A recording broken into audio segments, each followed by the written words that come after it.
The modern smartphone is a fantastic piece of kit, especially when it comes to photography, but it really kills the art of taking that one memory, that one photograph. After all, you can take hundreds of them, and if you don't like them, AI will probably do the rest. So, how do you get that moment that you can savour forever, that you didn't even know was going to come out? A bit like back in the 80s. Well, the humble instant camera. Fujifilm has been doing it for a while, and the Instax Mini 99 is the very latest.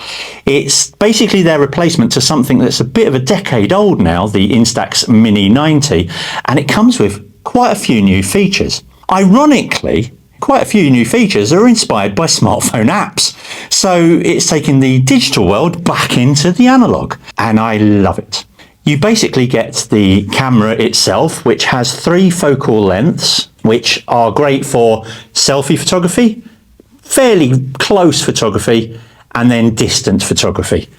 You just twist the lens and it pretty much does everything else for you. That also switches on the camera, which makes it really handy because then you know you're not going to accidentally take a photo at the wrong focal length. It has a flash. It can be held both portrait and landscape, with 2 shutter buttons for that exact reason, and it quite frankly looks about as beautiful as an analog retro camera can. But where the magic comes in on this specific Instax model is on the top dials. They have some amazing options to give your little tiny instant photographs a real pizzazz.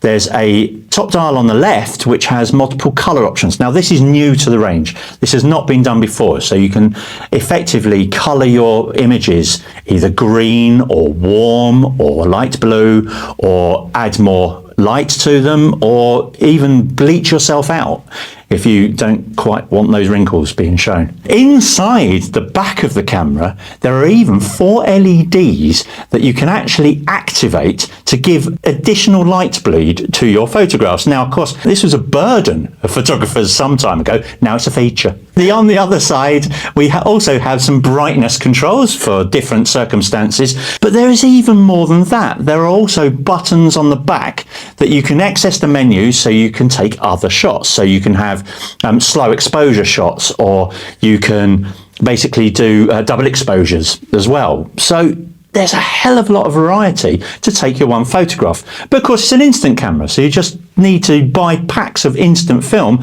which are fairly pricey, and there is the caveat. The Instax Mini 99 is no less than £174.99, or $200 in the US, and that's quite a lot if you just want a party camera, if you like. But I do think it's more than that. I do think you can get so much more from it. The packs of film do cost around £8 or even more, but again, if you really know what you're doing and you set up a shot correctly and you play around with the settings to get it right, then you can get some fantastic results. And there's no photoshopping afterwards, there's no AI, there's no way of getting anything out of that shot. That's a memory right there. You can stick it on the fridge, you can stick it on your backpack. I really like it.